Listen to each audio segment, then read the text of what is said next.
doutora. Tá aqui a doutora. Veio bater um pouco. Muito obrigado pela sua participação, pela sua presença. Quem vai fazer a primeira pergunta é o Zuzu. Pois não, olha só, doutora, tudo bem com a senhora? Gente, prazer estar aqui com vocês. Tudo ótimo. Foi uma honra esse convite. Imagina, honra receber você aqui, doutora. Olha, a gente está no Dia das Mulheres, tá? Vai estar amanhã, inclusive. Exato. E a gente vê muitas acusações, Lei Maria da Penha, obviamente tem, né, as situações gravíssimas, mas também tem um outro lado, né, que às vezes você tem que entender muito bem o fato. Como você trabalha com a lei, você precisa averiguar tudo o que aconteceu. Exatamente. Como que você vê essa movimentação agora? A gente vê casos de famosos, de celebridades que têm acusações, mas precisa sempre averiguar os fatos. Como é que você analisa esse momento onde o homem também, em vários momentos, se sente também acuado? Paus mandados, homens que apanham. Nossa, uns bostas. É verdade. Né? O que ele quer falar assim? A gente não queria falar dessa homem forma. Homens frouxo. Sim, Maria Mole. Vocês estão sendo machistas. Desculpem. Não, mas é o seguinte, ótima a tua pergunta. Por quê? Obrigado, imagina. Não, sim. A gente tem que primeiro entender que a gente vem de uma sociedade patriarcal, tá? Onde homens sempre tiveram privilégios e mulheres não. Tá. Isso é um fato e ninguém pode negar. Então, por exemplo, em 32, quando as mulheres queriam reivindicar seus votos, os médicos laudaram que mulheres que exigiam aquilo, elas eram histéricas. Aí o diagnóstico histérico foi criado por médicos para denominar as mulheres que reivindicavam votos. E se elas quisessem votar, elas tinham que ter autorização do marido. Isso em 32. Em 2002, as mulheres começaram a ter direito à herança. 2002 é logo ali, tá? Porque antes, por exemplo, se seu pai morresse, se você fosse em 3 irmãos e sua mãe, a sua mãe tinha direito a só usufruto.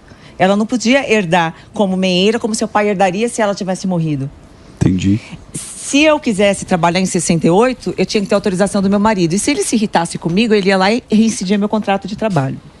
Então, essas pautas fizeram com que lei de cotas, lei Maria da Penha viessem para equilibrar. Então, eu digo que essas leis são temporárias para a gente equilibrar. Aí, volto na sua pergunta.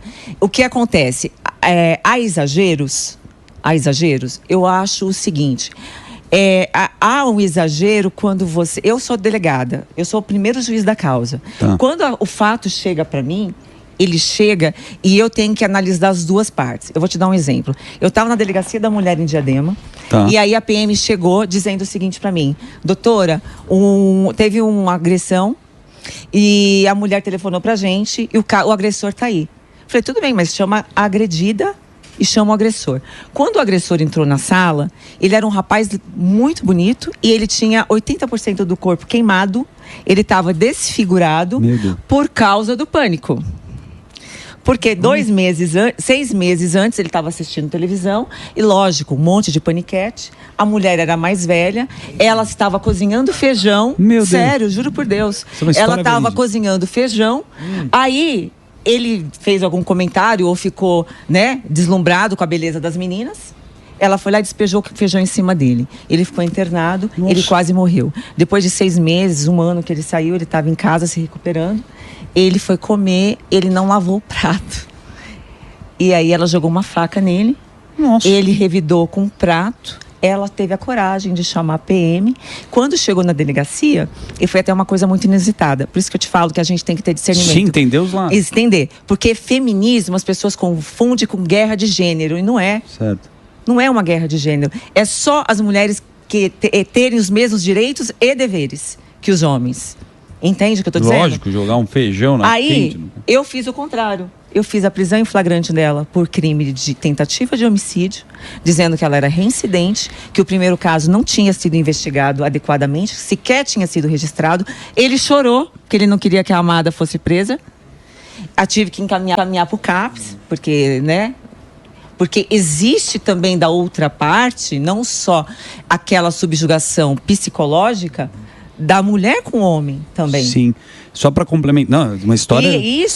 Só para complementar. E o promotor de justiça e o juiz foram a meu favor, e o juiz até me ligou e falou, nossa, doutora, a senhora sendo mulher, tomar essa decisão? Aí que eu fiquei chateada, eu falei, olha só, não é porque eu sou mulher que eu tenho uma verdade absoluta.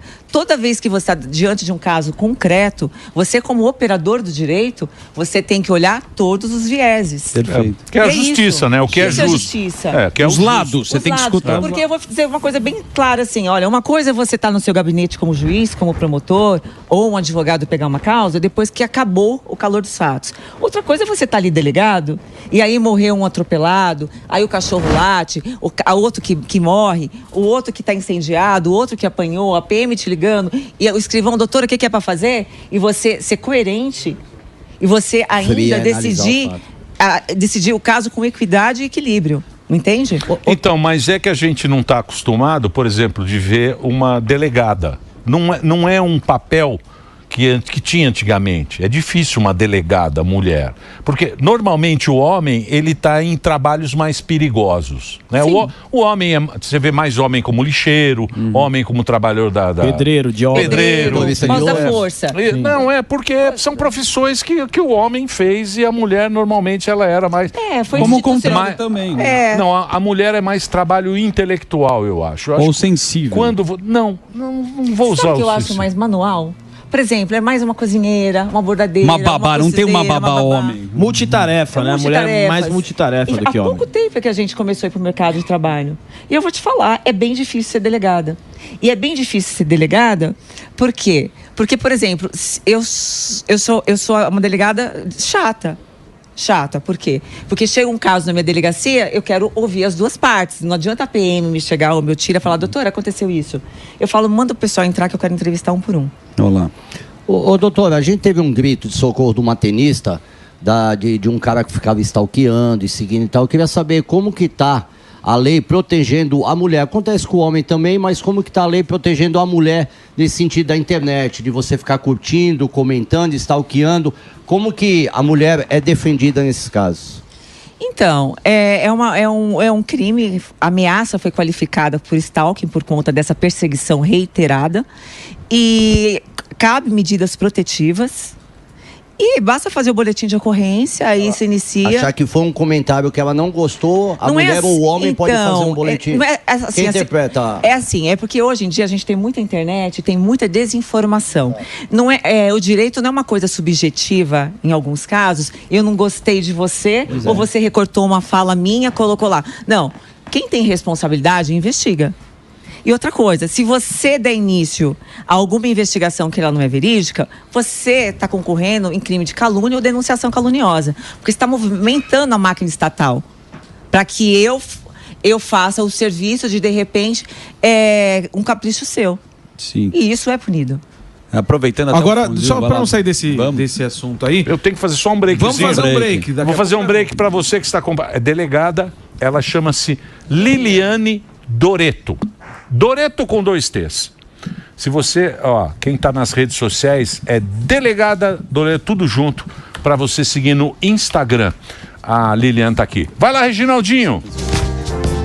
A gente continua nas plataformas. Perguntar para não sair desse tema, a questão da denúncia caluniosa, né? Muitas vezes a gente se depara quando sai na mídia sobre isso, né? A mulher ficou brava com alguma situação do cara, vai lá e fala que o cara batia e às vezes não era nada disso. Queria saber se você tem mais ou menos quantos % existem de denúncias caluniosas e a gente vê também em contrapartida, muitas vezes quando acontece de ser algo real e talvez a justiça não se importar e a gente acaba que a vítima acaba sendo assassinada, alguma coisa do tipo. Eu queria saber esses dois paralelos, você tem mais ou menos números, quanto de denúncia caluniosa existe e quanto dessas coisas acontecem? Quando se lida com o ser humano, a gente lida com caráter. E caráter não tem nada a ver com gênero. Então, quando a pessoa ela é mau caráter, então ela usa de artifícios, ela usa do modismo, porque muito agora se fala, aí acaba desqualificando. Como lá em 32 Perfeito. as mulheres eram chamadas de histéricas, muito hoje virou mimimi. Por que se usa mimimi? Muito cara que não quer pagar a pensão do filho, muito cara que não quer arcar com a responsabilidade, muito cara que acha que que amor é controle. Eles usam, por exemplo, vocês não queimaram o sutiã? em praça pública, primeiro que nunca houve isso, né? Vocês sabiam disso? Sim. Nunca houve essa queima do sutiã. O que houve foi em 68, o Miss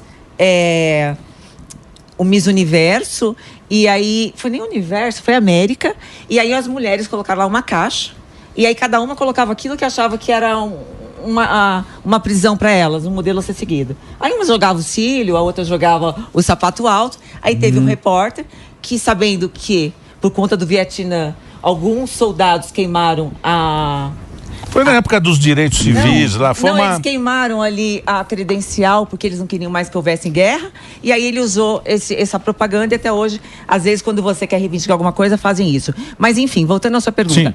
A denunciação caluniosa acontece bastante. Mas o mais grave é que, quando efetivamente a mulher está sendo vítima de abusos, até mesmo o homem, tá? O homem fica desencorajado porque ele sente vergonha. É verdade. Porque é machismo isso. Porque tem que ressignificar.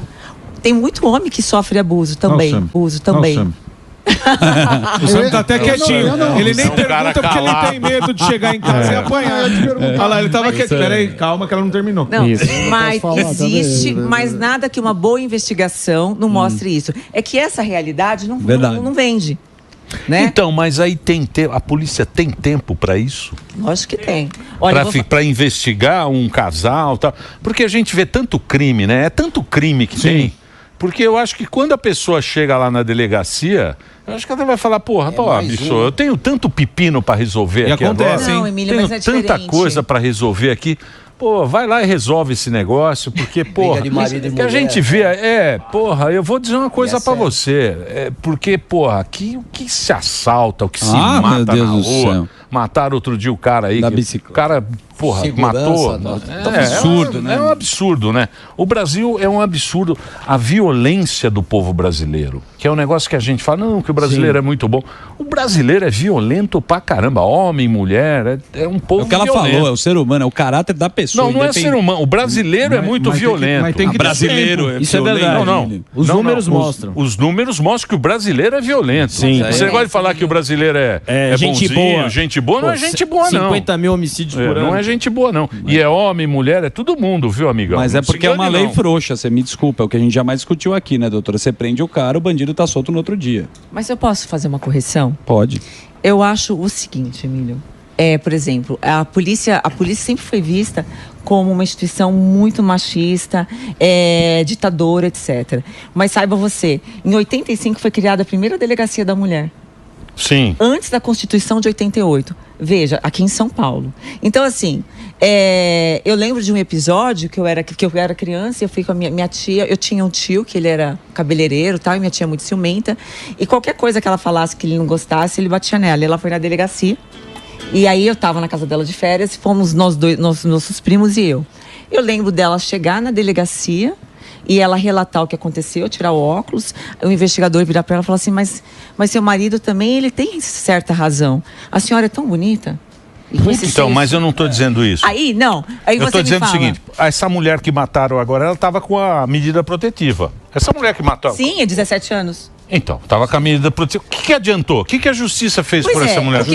O cara foi lá e matou ela. Mas então... E daí? O que a justiça fez?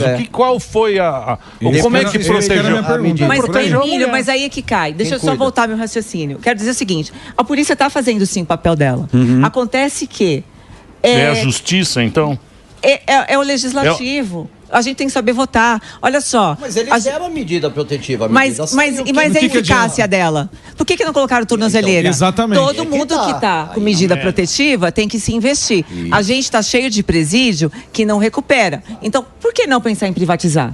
Então, se eu tenho uma lei que é perfeita, a lei de execução penal, só que eu não tenho a aplicabilidade dela. Porque o Estado não me dá meios. Aí o que faz? Solta todo mundo que que entra na audiência de custódia. Eu tive um cara que no final do ano passado... Mas parece que isso aí vai mudar, né? Eles estão querendo mudar, né? Porque entra e sai. Zoado, né? Então, mas aí eu te falo, existe a lei, só para te falar, existe a lei, dá para você interpretar. Agora mesmo eu fiz um projeto de lei por conta desse caso que eu ia falar. O cara foi preso 17 vezes por furto de fio. Chegou no final do ano, ele matou com mais 2. Meu Deus. Uma pessoa, um segurança de um hotel. E aí, quando eu levei pra justiça, eu falei, agora foi um latrocínio, vai ficar, né? Né? Ah, agora vai ficar, né, doutora? Eu falei, mas e as outras 17 vezes que os comerciantes se sentiram acuados, que a lei não foi cumprida? E aí eu falo pra você, mas os crimes que não são violentos, que estelionato, tá sim. Furto, tá sim. O cara sai na audiência de custódia, ele sabe disso. Não é, o cara tá esculachando. Tá. Os caras esculacham o bandido, porque o bandido, que é o cara que está protegido hoje, ele está se sentindo bem, assaltando. Dá risada. Dá risada, é um esculacho. Eu não sei como é que vai resolver esse negócio aí, porque a gente sempre está vendo isso, sempre fica indignado quando mataram o cara aqui na... no Parque do Povo. No Parque do Povo. A menina gente agora, 17 anos. A menina que... A gente fica indignado 2 semanas, continua tudo como está. É terrível a situação, não sei como é que vai resolver isso. Mas eu quero agradecer. Boa. Delegada, muito prazer conhecer. Espero que você vire sócio aqui do programa, que venha sempre aqui bater um papo com a gente, trocar uma ideia. E parabéns aí pelo seu trabalho. Boa. Obrigada, agradeço a todos vocês.